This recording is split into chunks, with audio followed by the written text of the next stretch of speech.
15 entreprises qui versent des dividendes depuis plus d'un siècle. Et oui, tu as bien entendu, depuis plus de 100 ans. Alors bien entendu, ce ne sont pas 100 années d'affilée d'augmentation, mais dans tous les cas, ce sont des performances qui sont juste exceptionnelles.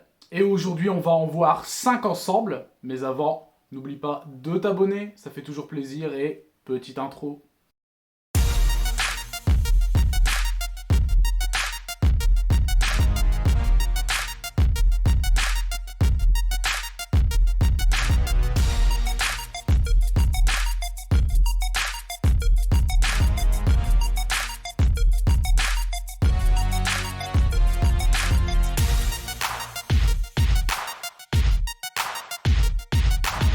Et on démarre maintenant avec la première action. Il s'agit de General Mills, qui est l'une des entreprises les plus connues au niveau du secteur de l'alimentation, notamment avec sa marque très connue comme Blue Buffalo, Buggles, Cheerios.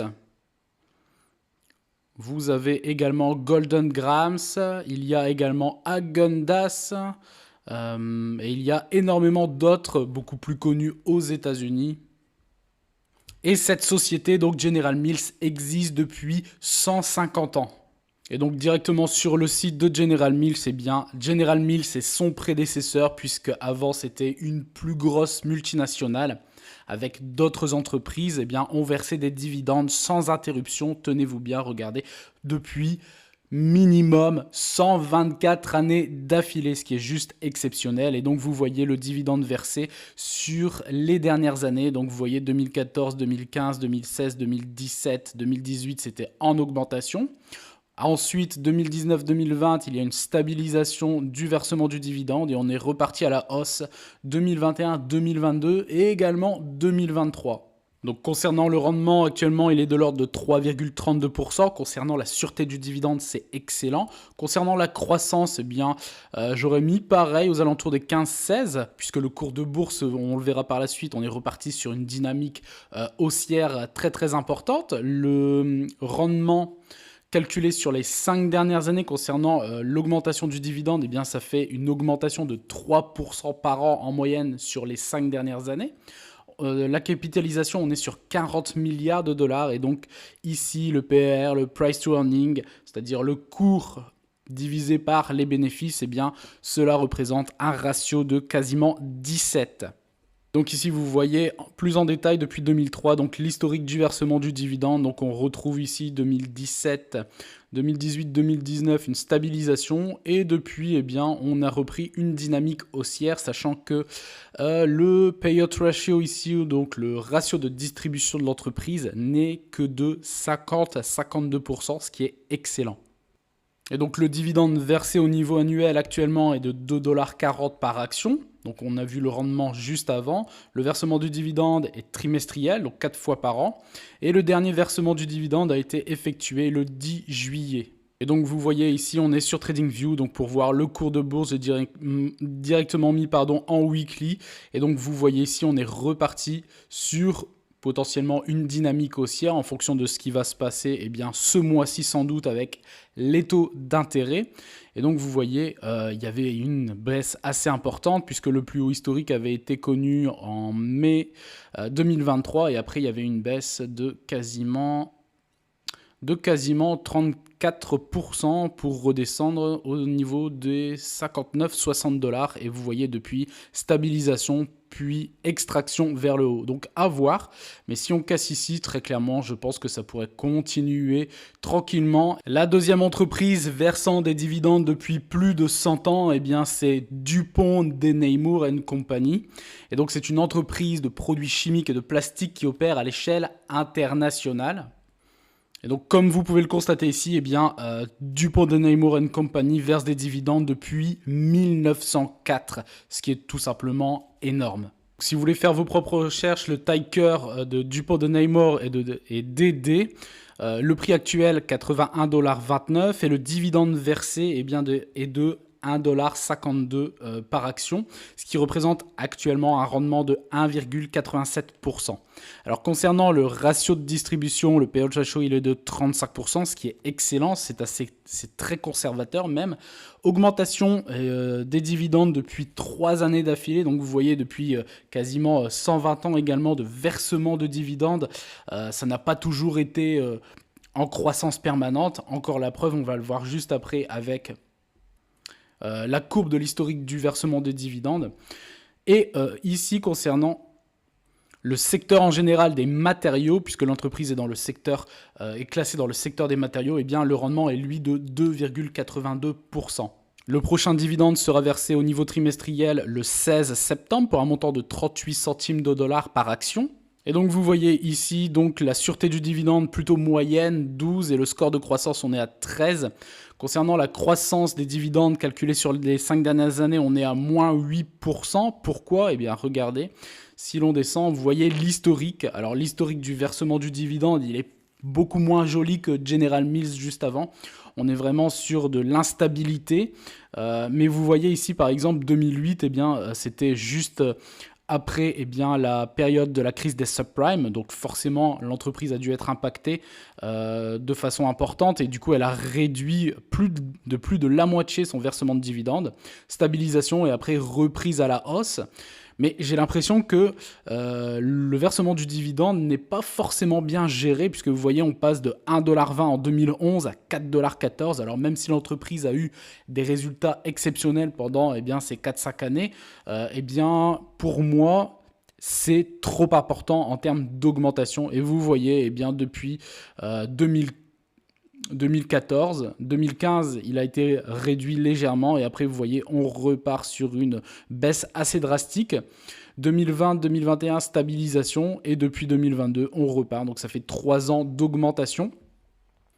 Mais je pense que sincèrement, le dividende, en tout cas la distribution du dividende pourrait être beaucoup mieux gérée. On passe ici donc sur TradingView pour voir le cours de bourse, donc directement en mensuel. Et donc vous voyez, chute assez impressionnante et on vous remarque 2 fois puisque ce qui confirme finalement la difficulté de l'entreprise pendant les crises. Regardez 2008, elle avait perdu quasiment ici aux alentours des 48-50 $ pour aller chercher les quasiment 9 $. Donc 81% de baisse en l'espace de 3 mois. Et ici, vous voyez, pendant la période Covid, ici, donc aux alentours des 65 $ pour aller chercher les 31 $. Du coup, ça fait une baisse de quasiment moins 55%, ce qui est quand même assez conséquent. Bon, après, voilà, il y a une reprise, mais on voit que l'entreprise en elle-même, pendant les périodes difficiles et donc de crise, est quand même très rapidement impactée. La troisième entreprise versant des dividendes depuis au minimum 100 années, c'est Edison International. Alors sur le site officiel, on peut descendre au niveau de l'historique jusque... Alors je vais aller plus vite que ça, je descends. Et en fait son historique s'arrête aux années 1960. Donc, vous voyez, à l'époque, on était aux alentours des 65 $ de centimes par action. Mais bon, entre-temps, il y a eu 3-4 splits. Et donc, l'entreprise est un prestataire en fait de services donc, du secteur des utilities.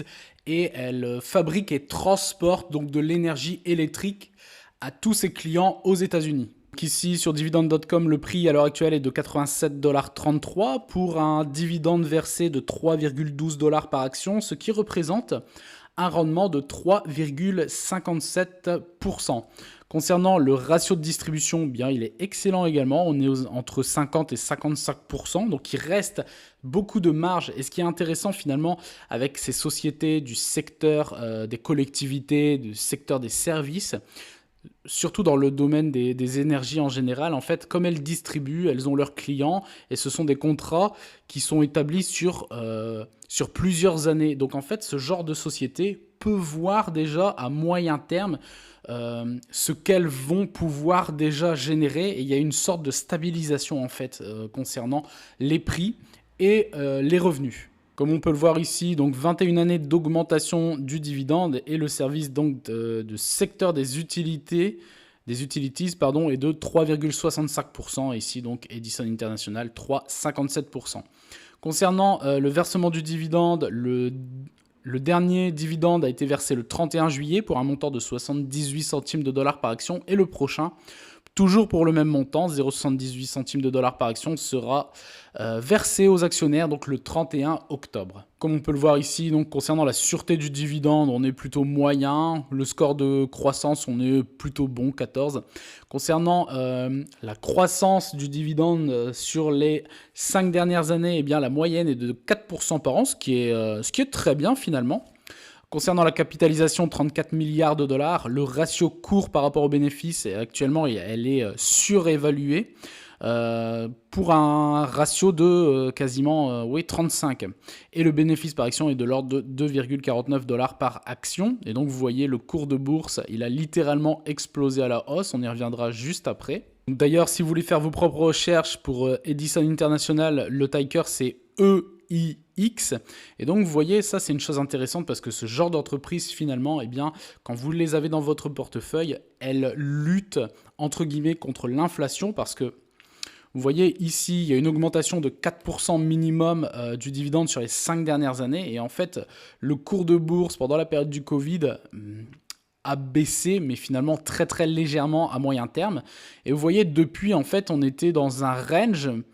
Dans un range, mais voilà, avec une augmentation finalement du cours de bourse, parce que ce qu'il faut comprendre, c'est un peu comme le secteur des consommations courantes. Tout le monde utilise de l'électricité, du gaz, etc., puisque ce sont des prestations de services. Et donc, au bout d'un moment, eh bien, comme dit précédemment, ce sont des business models qui sont quand même finalement assez stables et très prévisibles. Et là, vous voyez, depuis, on a cassé certains supports. Bah, ici, le support, c'était aux alentours des 70 dollars. Et vous voyez, donc, depuis le mois de mai, de cette année, vous voyez, on est parti à la hausse. Et donc, on est parti pour continuer. Donc, voilà pourquoi, finalement, à l'heure actuelle, elle est surévaluée. La quatrième entreprise qui est quand même beaucoup moins connue, c'est Johnson Control International. Alors cette société est classée dans le secteur industriel, mais secteur industriel avec développement technologique. L'entreprise a été créée en 1884 et elle a commencé à verser ses premiers dividendes 3 ans après, c'est-à-dire en 1887. Le cours de bourse donc est de 70 dollars et 86 centimes très précisément pour un dividende de 1,48 dollars par action, ce qui représente à l'heure actuelle un rendement de 2,08%, qui fait légèrement moins bien finalement parce que vous voyez le secteur industriel dans son ensemble est de l'ordre de 2,36% de rendement. Concernant le ratio de distribution, eh bien, il est de 37, on va dire entre 37 et 40%, ce qui est également très conservateur et donc excellent. Donc elle a encore beaucoup d'années devant elle pour pouvoir continuer à verser son dividende. Alors celui-ci, puisque vous voyez juste en dessous, augmentation du dividende 3 années d'affilée, donc celui-ci n'a jamais été non plus très très régulier en soi, en tout cas sur la dernière décennie, on va le voir juste après. Et donc le dernier dividende a été versé le 19 juillet pour un montant de 37 centimes de dollars et le prochain dividende sera versé aux actionnaires le 18 octobre pour un montant identique de l'ordre de 37 centimes de dollars par action. Vous voyez, concernant que ce soit la sûreté du dividende moyen et même la croissance moyenne, la croissance sur les 5 dernières années c'est 7% par an, la capitalisation c'est quasiment 50 milliards de dollars. Et le PER, le Price to Earning, est de quasiment 30 en termes de ratio. Donc l'entreprise est également surévaluée à l'heure actuelle pour un bénéfice de 2,38 dollars par action. Et si on descend directement sur l'historique du versement du dividende, vous voyez très très irrégulier sur les 20 dernières années. On était sur une augmentation depuis 2020, stabilisation pendant 3 années, c'est-à-dire de 2018 à 2020. Et vous voyez, à l'époque, en 2016, il y a eu une sacrée augmentation et après une rediminution. Et pareil, en 2006, 2007, c'était vraiment des dividendes versés de façon très très généreuse aux actionnaires. Et après, eh bien, ça a été littéralement une réduction drastique du dividende, puisqu'en 2008, on se trouve à 91 centimes de dollars. Alors bien entendu, il y a eu des splits entre-temps, mais ça ne justifie pas non plus une diminution aussi conséquente. Pareil, si vous voulez faire vos propres recherches, le ticker de l'entreprise de Johnson Control International, eh bien, c'est tout simplement JCI. Et ici, donc, on voit le graphe en weekly. Vous voyez, et donc ici, eh bien, je pense que dans les semaines, mois à venir, potentiellement en fonction de ce qui va se passer, toujours concernant le mois de septembre-octobre, eh bien, l'entreprise pourrait continuer parce qu'on se rapproche finalement du plus haut, le plus haut qui avait été atteint en janvier 2022 à 80 $. Le cours, eh bien, on se rapproche sans doute tout doucement du plus haut historique. Et si on parvient à continuer cette hausse qui dure finalement depuis octobre 2023, eh bien, comme l'action précédente, on pourrait voir comme Edison International, eh bien, on pourrait voir le cours de bourse continuer sa performance haussière.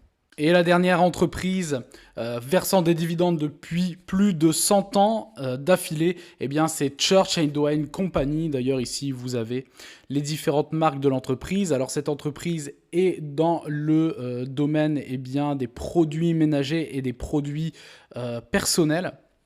Donc vous avez toute la liste des produits que l'entreprise a créés et donc qu'elle possède et qu'elle vend. Donc c'est beaucoup sur le marché anglophone, en tout cas au niveau francophone, en tout cas français ici en Europe. Il n'y a pas, à part Cabom peut-être, mais sinon il n'y a pas ce genre de marque extra peut-être.